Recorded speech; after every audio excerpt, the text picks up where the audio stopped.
Hello hello everyone, everyone. Welcome to NS engineers Adda. मेरा नाम निर्मल पांडे है। और मैं Shubham Gupta.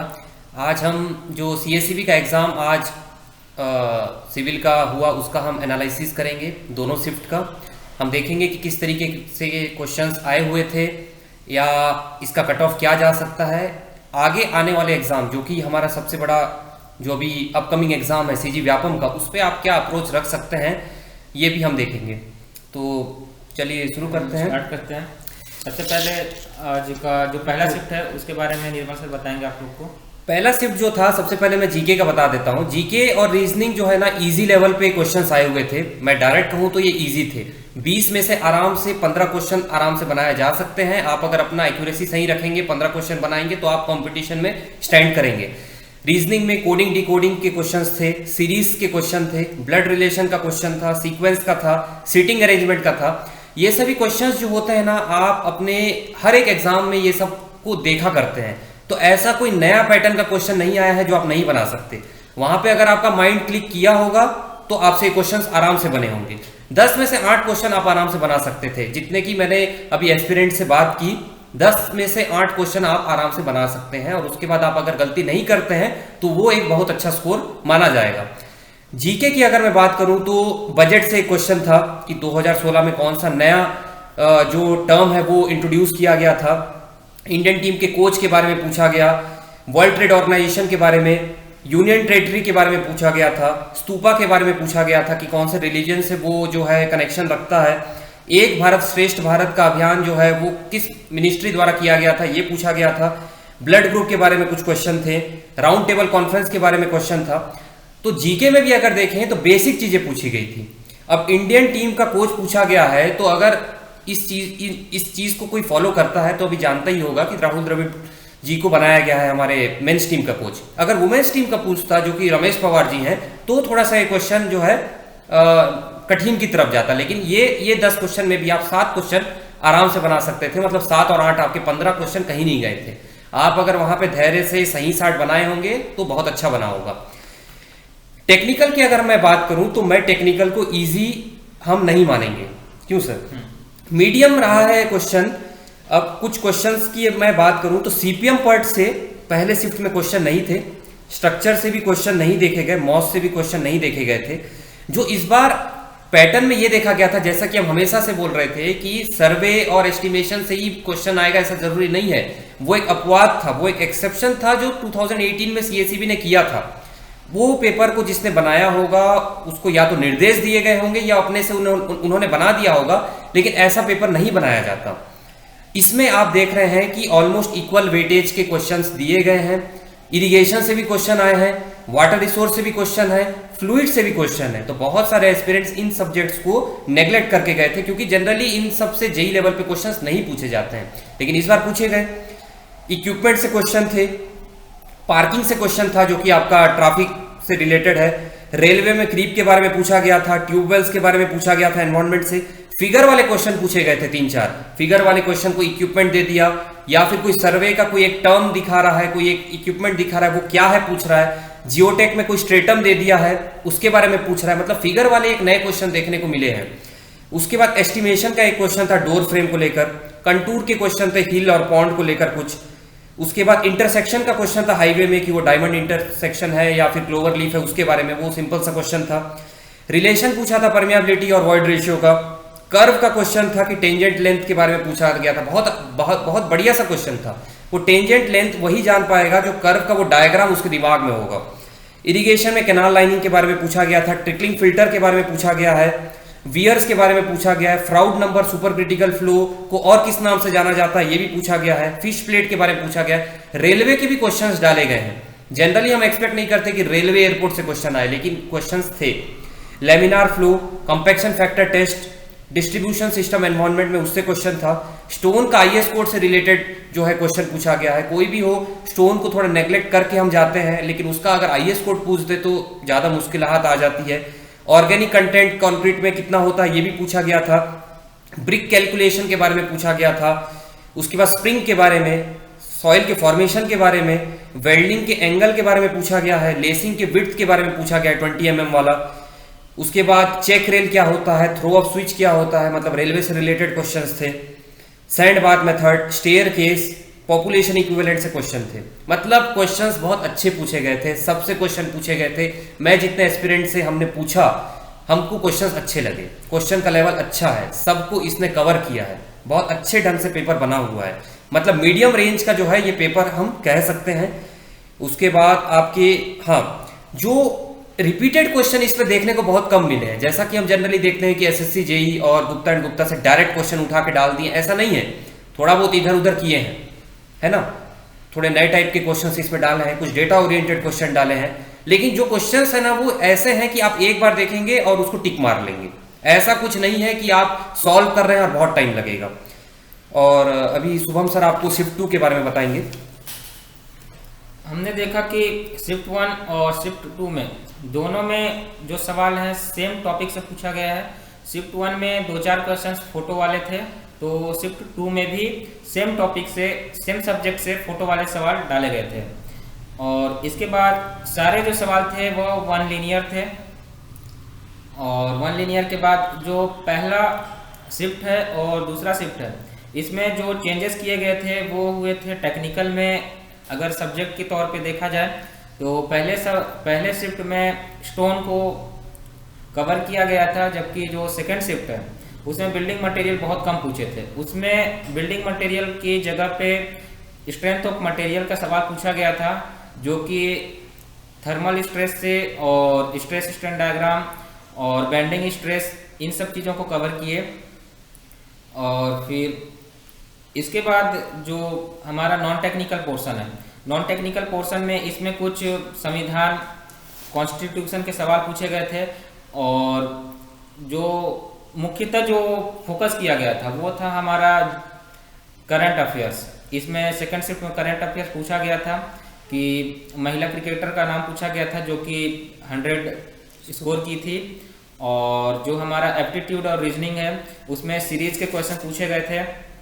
Seating arrangement, blood relation, मतलब जो सर ने बताया कि जो नॉर्मली एग्जाम में पूछे जाते हैं सिर्फ उन्हीं टॉपिक्स को कवर किया गया है। रीजनिंग में बहुत ज़्यादा मैथ, इसमें मैथ तो नहीं शामिल किया गया। मैथ के 1-2 सवाल थे जो सीरीज के थे, बाकी रीजनिंग के ही सवाल हमको देखने को मिला। इसके अलावा वन लीनियर में डेल्टा, ड्यूटी, इरिगेशन और फ्लूइड मैकेनिक्स को भी कवर किया गया था।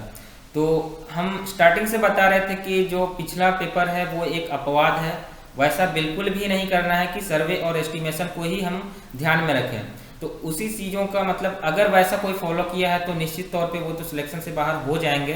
ठीक है, स्टार्टिंग से हमारा बस यही फोकस कर रहे थे कि वैसा अपवाद पेपर है, वैसा होगा ही नहीं, और वो देखने को भी मिला। इसके अलावा बहुत से एस्पिरेंट थे जो टेस्ट सीरीज हमारा दिए, उनका ये कहना है कि हमें बहुत हेल्प हुआ। जो उसी टाइप से अगर हम पढ़ते सर्वे और एस्टिमेशन को तो हम दिक्कत में पड़ जाते। बाकी जो सवाल अटेम्प्ट किए हैं, फ्लूइड मैकेनिक्स, इरिगेशन हमने ऐड किया था, तो वो सब चीज़ों का काफ़ी हेल्प मिला है, काफ़ी अच्छा रिस्पॉन्स मिला है। और सेम सवाल तो नहीं पूछे गए, लेकिन उससे रिलेटेड चीज़ें, सेम चीज़ों से सवाल सेम नहीं पूछे गए, उससे रिलेटेड टॉपिक्स और जो क्वेश्चंस हैं वो कवर किए हैं। अब आगे निर्माण सर बताएंगे। जैसे कि शुभम सर अभी टेस्ट सीरीज का बता रहे थे, टेस्ट सीरीज होता क्यों है, हमको ये देखने के लिए कि हमारा कौन सा टॉपिक है जो हमारा पुअर है, हम उस पर वर्क कर सकते हैं। तो हमारे टेस्ट सीरीज में हमने इन टॉपिक से क्वेश्चंस रखे थे जो हमको लगता है कि वो एग्जाम में आ सकते हैं, या फिर कोई जेई प्रोस्पेक्ट से कौन से टॉपिक ज़्यादा इंपॉर्टेंट हो जाते हैं। तो सिर्फ क्वेश्चन इंपॉर्टेंट नहीं होते हैं, उसका जो एक्सप्लेनेशन होता है वो भी इंपॉर्टेंट हो जाता है, क्योंकि उसमें 2-3 पॉइंट और दिए होते हैं। तो अगर कोई पूरे अच्छे से हमारा टेस्ट सीरीज बनाया है, अभी हम एस्पिरेंट से ही बात कर रहे थे, उन्होंने बोला कि बहुत हेल्प हुआ, चाहे वो नॉन टेक्निकल हो या टेक्निकल हो। इवन रीजनिंग के तो क्वेश्चंस भी सीरीज वाले जो है वो सिमिलर आए हैं, कह रहे थे। तो हेल्प तो होता ही है।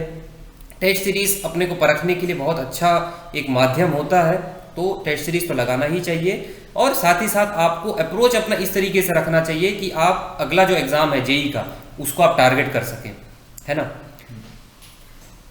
ये जिसमें जो भी इस एग्ज़ाम में सिलेक्शन पा रहे हैं या जो बहुत अच्छा स्कोर कर रहे हैं उनके लिए बहुत अच्छी बात है, बहुत गुड लक। बाकी जो किसी कारण से चूक गए हैं या सिलेबस नहीं पढ़ पाए थे, तो अपना एक मॉक टेस्ट समझें, कहाँ पे गलती कर रहे हैं। रिस्पॉन्स शीट आने के बाद आपको पता चलेगा कौन सा टॉपिक आपको आता था, किस टाइप की गलतियां होती है, कि चीज़ें आते हुए भी कैसे गलती होता है, एग्जाम में नेगेटिव मार्किंग होता है तो क्या इम्पैक्ट पड़ता है, कि हम कैसे आती हुई चीज़ों को कैसे गलती करते हैं। वो सारी चीज़ें रिस्पॉन्स शीट आएगा, एक बार मैच करेंगे तो आपको वो सारी चीज़ों को पता चलेगा कि कहाँ पे हम जानते हुए चीज़ों को गलत कर रहे हैं। इसके अलावा जो है सीजी व्यापम अपकमिंग एग्जाम है, उसमें सभी को पता है कि मिनिमम 400 पोस्ट तो आ रहे हैं, उससे ज़्यादा भी आ सकते हैं। तो इसके लिए हम 20 तारीख से एक न्यू बैच स्टार्ट कर रहे हैं। नया बैच जो है वो एस्पिरेंट्स की बहुत ज़्यादा डिमांड रही है। हम बीच में बहुत सारे मैसेजेस आ रहे थे, लेकिन बीच में ऐसा बैच स्टार्ट करना पॉसिबल नहीं हो पाता है। तो हम 20 तारीख से एक नया बैच स्टार्ट करेंगे जो कि प्योरली एक ऑनलाइन बैच होगा। सिचुएशन को देखते हुए हम ये नहीं चाहते हैं कि आप खुद को रिस्क में डाल के यहाँ पे ऑफलाइन क्लासेस करने आए। आप ऑनलाइन क्लासेस कीजिए आराम से और नेगेटिविटी से दूर रहिएगा। एग्ज़ाम जरूर होगा, सीएससीबी का एग्ज़ाम हुआ, सीएससीबी का रिजल्ट भी आएगा, सीएससीबी का जो है ज्वाइनिंग भी होगा, सब कुछ हो जाता है। हम बस नेगेटिविटी में जी रहे होते हैं और हम पीछे हो जाते हैं। व्यापम भी अपना नोटिफिकेशन निकालेगा, 35 से 40 दिन, 45 दिन ही वो देता है और आपका टेस्ट हो जाएगा। और व्यापम से बढ़िया अपॉर्चुनिटी मुझे नहीं लगता कि अभी हाल फिलहाल के 5-6 सालों में उससे अच्छा अपॉर्चुनिटी आपको मिल सकता है। तो इस मौके को जाने मत दीजिएगा। और व्यापम के लिए सबसे अच्छी बात यह है कि एग्जाम कंडक्ट कराने से पहले हमारे पास हमारे हाथों में सिलेबस होता है। अगर हमारे पास सिलेबस होगा तो सिलेबस के अकॉर्डिंग हम सब्जेक्ट को पढ़ेंगे, कौन सी चीज़ें हैं जो हमें छोड़नी है, कौन सी चीज़ें पकड़ के रखनी है। प्रीवियस पेपर के हिसाब से पेपर सेट होता है और जो सिलेबस हमारे हाथों में होता है उसका आप देख सकते हैं कितना इम्पैक्ट पड़ता है। कि जेई के हिसाब से बहुत सारे स्टूडेंट ऐसे होंगे जो एफएम, हाइड्रोलॉजी, इरिगेशन, इन सारी चीज़ों को छोड़ चुके होते हैं। देखिए क्या होता है ना कि कॉम्पिटिटिव एग्जाम को अप्रोच किस तरीके से रखना चाहिए ये इंपॉर्टेंट होता है। सिर्फ कॉन्सेप्ट या फिर सिर्फ पढ़ाई सिलेक्शन नहीं देता है, सिलेक्शन के मायने अलग होते हैं। जैसे कि मैं आपको एग्जांपल दूं, आज एक नॉन टेक्निकल में क्वेश्चन था फ्रीक्वेंसी वाला, कि किसका सबसे कम फ्रीक्वेंसी होता है या किसका सबसे ज़्यादा फ्रीक्वेंसी होता है। वो विबग्योर वाला सबको पता है, लेकिन वेवलेंथ वाला चीज़ सबको पता होता है कि रेड का सबसे ज़्यादा होता है और उसमें सब गलती करके आ गए हैं। तो ये चीज़ें जो होती है ना, यही सिलेक्शन जो है वो पीछे करती हैं। ग्रेड कंपनसेशन का क्वेश्चन था, पेन उठाने का जरूरत नहीं था, वहाँ पे 4 ऑप्शन में ही आप बना लिए होते। जेई में मैक्सिमम जगहों पर आपको पेन उठाने की जरूरत नहीं होती है, वो वहीं पे खेलते हैं आपके माइंड के साथ, आपको कंफ्यूज करेंगे, 2 स्टेटमेंट दे के कंफ्यूज करेंगे। चीज़ें वहीं पे होती हैं, हमको आंसर सामने ही दिख रहा होता है, हम गलती करते हैं। किस तरीके से क्वेश्चन को अप्रोच रखना चाहिए, कौन कौन से टॉपिक्स को ज़्यादा फोकस करना चाहिए, क्या एससीएस और व्यापम की तैयारी जो है सिमिलर है? ऐसा बिल्कुल भी नहीं है, थोड़ा सा अलग हो जाता है कि इसको किस तरीके से देखें। अभी फिलहाल एससीएस जो है वो आप पीछे रख सकते हैं, अभी व्यापम जो है आप उस पर बहुत ज़्यादा फोकस कीजिए। व्यापम के लिए टेक्निकल पूरा कंप्लीट करने के बाद वो एससीएस में भी काम आएगा। सिर्फ ये है कि उसमें कुछ सब्जेक्ट्स ऐड करने हैं, बाकी जितने सवाल आपको लगाने हैं Gupta and Gupta, SSC JE, ESC, previous, ये 3 बुक जो है वो बहुत मैंडेटरी है, यहीं से सिलेक्शन होता है और नॉन सिलेक्शन होता है। और बहुत सारे स्टूडेंट्स की गलती यहाँ पे होती है कि उनका कॉन्सेप्ट क्लियर होता है, लेकिन कैसे पढ़ना है, कहाँ गलती हो रहा है, ये सब चीज़ पकड़ नहीं पा रहे हैं। बहुत सारे एग्जाम में 1-1 नंबर, 2-2 नंबर से, 10-10 नंबर से, 5-5 नंबर से चूक हो रही है। बस यही रीज़न है कि उनको बस पता नहीं चल पा रहा है कि कहाँ पे वो गलत कर रहे हैं। इस बार वो गलती बिल्कुल भी नहीं करनी है। मन में गांठ बांध लीजिए कि वो गलती अब नहीं करनी है जो हम हमेशा से करते आ रहे हैं। आप बहुत सारे एग्जाम दे चुके हैं, हर बार कुछ ना कुछ गलती होता है, आप रूम में आके सोचते हैं कि ये गलती मेरे से कैसे हो गई। वही गलती आपको सिलेक्शन नहीं दिलाता है। कोई एक्स्ट्रा ऑर्डिनरी इंसान जो है वो सिलेक्शन नहीं लेते हैं, हमेशा याद रखिएगा। नॉर्मल इंसान ही सिलेक्शन लेते हैं, लेकिन वो कुछ चीज़ें हैं जो सही कर रहे होते हैं जिसके चलते वो सिलेक्शन ले लेते हैं। बाकी नॉलेज की अगर बात करें तो मैक्सिमम लोगों का नॉलेज अब सैचुरेशन लेवल पे पहुंच चुका है, लेकिन एग्जाम हॉल में जाके जो परफॉर्म करता है उस सिचुएशन में वही सिलेक्शन लेता है, या फिर जिस क्वेश्चन को गलत नहीं करना है वो सही करता है, वो सिलेक्शन लेता है। यही चीज़ें हैं जो हमको सिलेक्शन या नॉन सिलेक्शन के कैटेगरी में रखती है। ये सब चीज़ों का हमें ध्यान रखनी है। और रही बात कट ऑफ की, तो जब तक कि हमारे पास रिस्पॉन्स शीट नहीं आता तब तक एकदम एग्जैक्ट नहीं बता सकते कि कट ऑफ क्या होगा। और ऐसा बाकी एक्सपीरियंस है, जितने भी एग्ज़ाम दे करके आए हैं उनके स्कोर से, उनकी जो क्वेश्चंस बनाए हैं वहाँ से हमको जो रेंज है वो पता चलता है कि 65+ है, वो ठीक ठाक है। वहाँ पे आप एक सेफ स्कोर मान सकते हैं। क्या है ना कि जब कोई एग्ज़ाम में नेगेटिव होती है तो उतना हाई जाने का चांसेस कम होती है। भले ही आप अभी एग्जाम के बाद सुन रहे होंगे कि पेपर इजी था या किसी ने इतना अटेम्प्ट किया उतना अटेम्प्ट किया, गलतियां बाद में पता चलती हैं। ठीक है, टॉपर के मार्क्स जो है ज़्यादा होंगे, शुरू के 2 3 4 आदमी 5 आदमी 8 आदमी के मार्क्स ज़्यादा होंगे। ठीक है, लेकिन उनके बीच में जो डिफरेंस होगा ना वो बहुत ज़्यादा रहता है, और फिर एक क्लस्टर बनता है जहाँ पे सिलेक्शन होता है ना। यही है सीक्वेंस।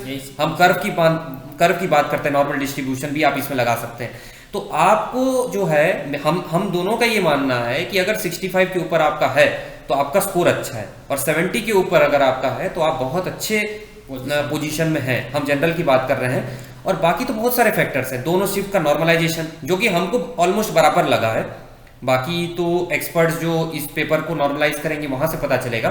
बाकी हमारे हिसाब से दोनों पेपर जो है सिमिलर है। फिगर वाले क्वेश्चन वहां पे जितने थे यहाँ पे भी उतने हैं, रीजनिंग वाले जो वहां थे यहाँ पे भी हैं, करंट अफेयर्स करंट क्रिकेट का यहाँ पे भी एक क्वेश्चन है वहां पे भी है, तो ऑलमोस्ट सिमिलर। वो बनाने वाले क्वेश्चन भी यही ट्राई करते हैं कि बराबर एक बैलेंस बनाया जाए।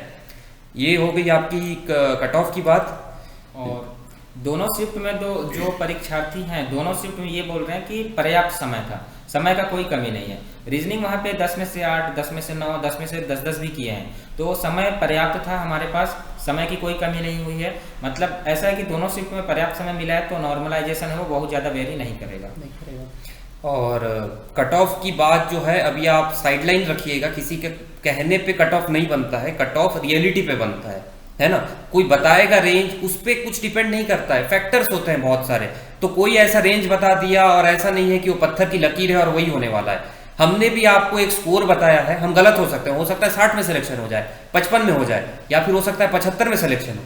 लेकिन हमारा जो मानना है हमने आपको बताया, लेकिन इस पर आपको ज़्यादा ध्यान नहीं देना है। आप एग्जाम दिए, एग्जाम से आए, आप रेस्ट कीजिए, कट ऑफ जान के आप क्या करेंगे या फिर क्या हो जाएगा वो तो आपको रेस्पॉन्स शीट मिल ही जाएगा, जल्दी मिलेगा। आपको अभी क्या करना है कि रिलैक्स नहीं होना है। व्यापम सबसे बढ़िया अपॉर्चुनिटी है, उसको भुनाइए। हम बार बार कह रहे हैं ऐसी अपॉर्चुनिटी बहुत कम मिलती है, आपका एज पार हो जाएगा ऐसा अपॉर्चुनिटी फिर नहीं मिलेगा।